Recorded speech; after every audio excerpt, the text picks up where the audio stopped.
Yo, what's up guys? Jadi kali ini tuh gue lagi di salah satu kedai tertua, bisa dibilang kedai tertua atau coffee shop tertua di Karawang. Nah, tempat belakangnya tuh kayak gini, dan pengen tahu gimana kelanjutannya, jangan lupa dulu like, comment, dan subscribe, oke? Oke, ini dia. Boom. Nah, jadi ini tempatnya guys. Kedainya itu berada di pinggir jalan dan spotnya itu mantep banget. Nah, dan ini dia barista kita, senior kita, Wawanyo. Kebetulan gue udah lama kenal sama Wawanyo. Perkenalan diri dulu dong. Gua Onyo dari Liga Kopi. Oke, sebagai owner, pemilik, Barista. Oke, jadi gue pengen kopi nih. Kira-kira kopi apa nih yang lagi hits nih sekarang nih? Kalau yang baru ada ini. Oke. Ini Carlina Honey Manglayang. Ini dia packagingnya limited kayak gitu. Oke. Sama yang ini ada Aceh juga baru. Gue pengen yang segar-segar, yang enak buat dikasih ice apa dong? Iya, ini. Ini lebih ke acidity apple sama dia ada manis honey. Oke, boleh itu di Japstel.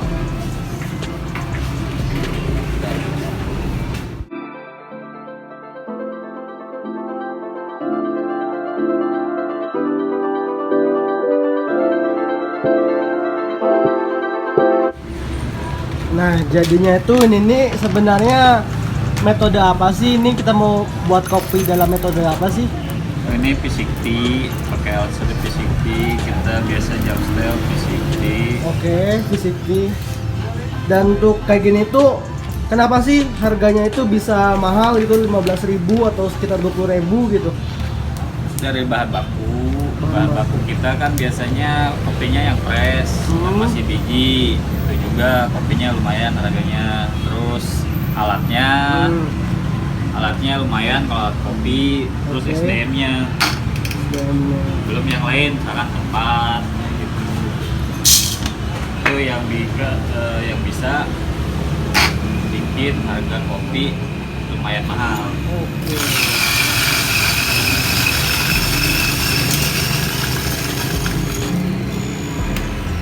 Nah kan sekarang tuh kebanyakan nih kan anak-anak milenial nih mulai suka sama kopi nih. Beda nggak sih kopi kayak gini tuh sama kopi-kopi yang kayak coffee shop misalnya, yang ada kayak dikasih kemasan apa ya, milenial lah gitu, ala milenial gitu. Ya mungkin kalau dari bahan baku mungkin sama, misalkan kayak kopi merek yang udah terkenal gitu kan. Cuman mungkin di sini kita banyakkan manual brew kan, jadi lebih kerasa rasanya. Kalau misalkan kopi-kopi yang kemasan kayak botolan atau apa, itu mungkin lebih kayak ngikutin pasar aja biasanya. Ngikutin pasar. Oke. Nah, ini biasanya lebih kayak penikmat aja. Nah, dengar-dengar nih, katanya Lingga Coffee ini adalah coffee shop tertua di Karawang nih. Ketua sih enggak, mungkin lebih ke yang menggerakkan manual brew aja. Yang specialty lah ya. Ya, specialty kopi yang awal-awal di manual brew. Kita nggak pakai mesin espresso kayak gitu. Oke. Kalau kopi shop yang mungkin udah lama ada di Karawang, tapi nggak terlalu ke manual brew-nya. Kalau kita lebih ke manual brew. Cara awal Wawanyo nih mengenalkan manual brew ke masyarakat, terutama pada milenial tuh kayak gimana? Biasanya kita mengedukasi aja, mengedukasi para milenial bahwa kopi yang baik dan benar itu kayak apa sih, kayak gitu. Jadi nanti kita kasih, misalkan kita ngopi sambil kita kasih kopi yang kita buat cicipin, nanti dia bisa ngerasain kayak gitu. Sambil edukasi aja. Berarti edukasi dalam kopi juga penting banget ya? Penting banget. Soalnya kalau nggak kayak gitu mereka nggak bakalan tahu kopi itu apa sih gitu kan. Dari hulu sampai hilirnya kayak apa sih, kayak gitu. Jangan cuma minumnya doang gitu kan. Betul. Ini nih dia pakai suhu berapa sih buat kayak gini? Biasanya kalau ini Kalau yang ini biasanya gimana kopinya? Kalau yang sekarang kita suhunya 90, gramasi kita 14 gram, esnya 1:1, 100 gram es, 100 gram kopi. Metode pour over kayak gini tuh awal mulanya tuh kayak gimana sih ya? Kalau pour over itu awal mulanya, kalau sejarahnya sih dulu udah lama ya, tahun 60-an itu Melita Benz itu dari Jerman, dia bikin kopi yang ada filternya. Soalnya mereka tuh, si Melita Benz ini kan ibu rumah tangga, dia pengen kopi yang rasanya berbeda. Kebanyakan tahun 60-an tuh kopi-kopinya rasanya sama kayak mesin espresso atau mocha pot kayak gitu, jadi lebih kayak burn, gosong. Dia pengen punya karakteristik kopi yang berbeda, makanya dia bikin kertas saringnya gitu kan, kertas saring Melita Benz. Kertas saring itu yang mana tuh? Kayak gini, ini kertas saringnya buat Oke. penyaringnya gitu. Oke. Yang nggak ada ampasnya biasanya kan, kopi tapi nggak ada ampasnya gitu. Sama nggak sih kayak kertas-kertas biasa dia? Beda, mungkin dari bahannya beda, terus bentuknya, Hmm. kegunaan pasti beda-beda. Jadi ini guys, yang namanya itu pour over atau filter coffee. Alatnya itu V60.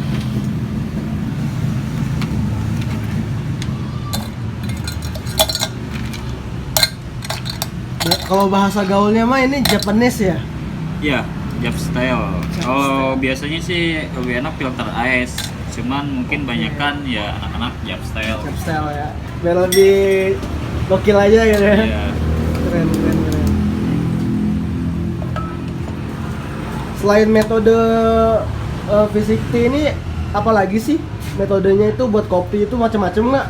Kalau metode banyak sih, kalau misalnya pour over atau enggak Emerson kayak gitu. Kalau pour over kan kayak V60, Battle, Kalita Wave, terus River Diver, Emerson sama pour over.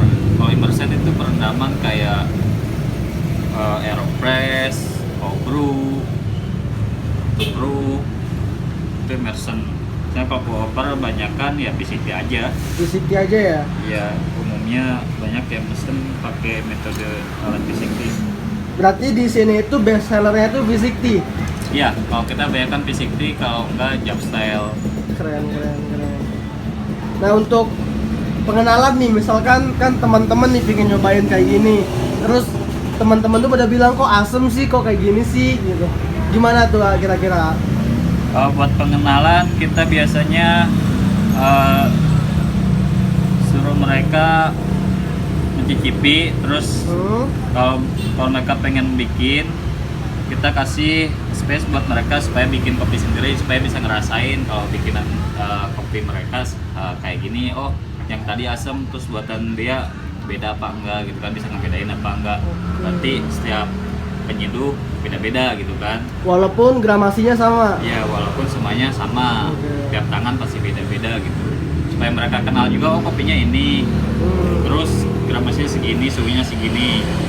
Berarti di sini juga open bar dong? Open bar sekali. Dari awal kita open bar buat siapa aja yang pengen belajar manual brew, silahkan aja masuk ke apa. Kita bebas kok. Nanti kita sambil diawasi juga, dikasih tahu. Jadi hasilnya itu beda banget ya kan, biasanya orang nyeduh kopi itu cuman kopi kasih gula gitu kan, dan itu tuh hitam banget gitu. Tapi ini tuh mungkin udah difilter ya, jadi hasilnya itu kayak bening-bening itu. Biasanya ya kebanyakan kalau kopi filter kayak gini, dia kayak lebih kayak teh kan. Oh gitu. Jadi nggak terlalu gelap, cuma kita nyeduhnya aja. Kalau kita pengen lebih strong, lebih bold, bisa juga. Tapi kalau ini enakan ya emang nggak usah dikasih gula. Soalnya kalau dikasih gula nanti aneh. Jadi ini emang kopi nggak bisa dikasih gula ya? Ya. Oke. Kita rekomendasi nggak bisa pakai gula sih. Soalnya kalau gula ya selera aja. Cuman kita rekomendasiin jangan dikasih gula, soalnya nanti rasanya jadi aneh banget. Oke. Thank you nih ya buat edukasinya. Gue mau cicipin dulu nih gimana kenikmatan kopi ini gitu. Soalnya gue juga baru ngerasain nih yang namanya kayak gini nih. Oke, thank you.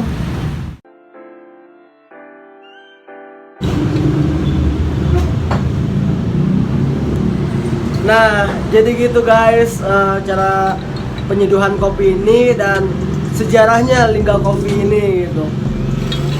Dan untuk tempatnya ini tuh ada di Jalan Raya Kelari ya, lebih tepatnya itu di Kosambi, Walahar, Dusun Walahar 2. Kalian bisa temuin nanti, searching lah di Google, kalau nggak di Google Maps. Kalian nanti bakal nemuin atau kalian ketik di Google Maps itu Lingga Coffee. Tinggal ikutin aja kok. Dan ini gue bakal nyobain yang namanya itu Japanese style. Orang-orang gaul ya biasanya bilang Japanese style, atau filter ice coffee, atau pour over, dan lain-lain lah, banyak penyebutannya. Dan ini gue pakai beans Carolina natural. Ini hanya natural tadi lupa gue. Oh honey, sorry. Dan ini gue pakai beans Carolina honey. Sebenarnya gue udah beberapa kali nyobain kopi dalam metode kayak gini. Dan untuk kali ini nih mungkin beansnya belum pernah gue rasain ya. Jadi ini pertama kali gue ngerasain beansnya Carolina namanya. Oke.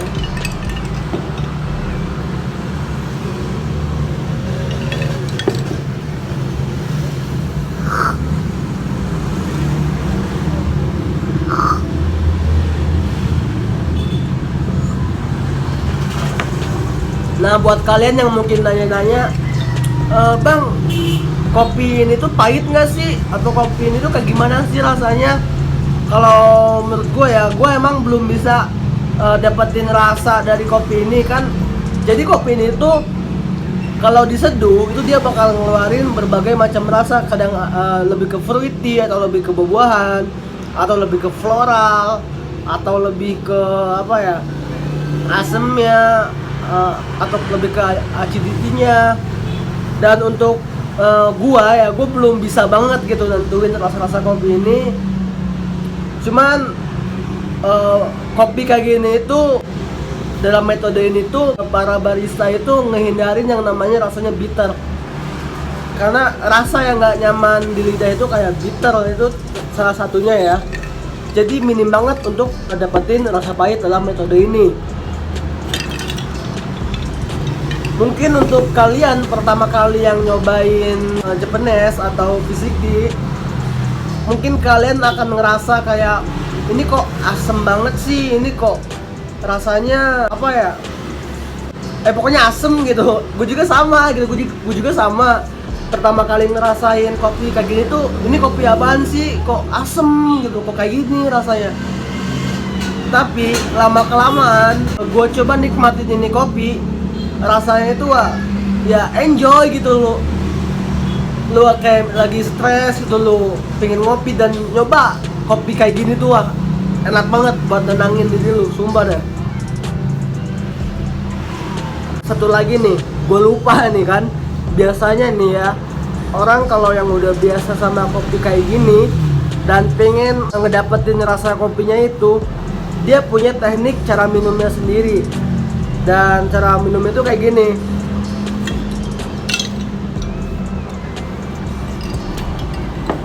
Nah, jadi kopi itu semacam lu seruput, cuman lu seruput kenceng gitu. Biar apa? Biar kopi ini nyebar ke bagian samping kiri lu dan kanan lu, atas dan bawah lu, biar rasa itu dapet. Contohnya kayak gini. Nah itu gua masih biasa aja. Ada orang yang bahkan nyeruputnya tuh kenceng gitu, karena biar flavornya itu nyebar gitu ke ke bagian mulut kalian.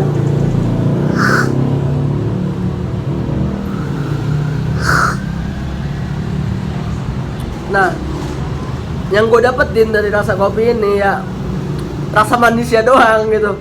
Gue ngerasa kopi kayak gini tuh kan macam-macam ya. Kadang gue ngerasain rasa asamnya atau manisnya. Gue tuh belum bisa banget gitu nentuin rasa kayak fruity-nya gitu, kayak jeruknya. Mungkin ada beberapa yang gue dapet rasanya. Dan gue bahkan ya untuk nyicipin kopi kayak gini pun ada air minum khususnya buat ngilangin, biar apa ya, netralin lidah kalian gitu, biar rasanya lebih dapet.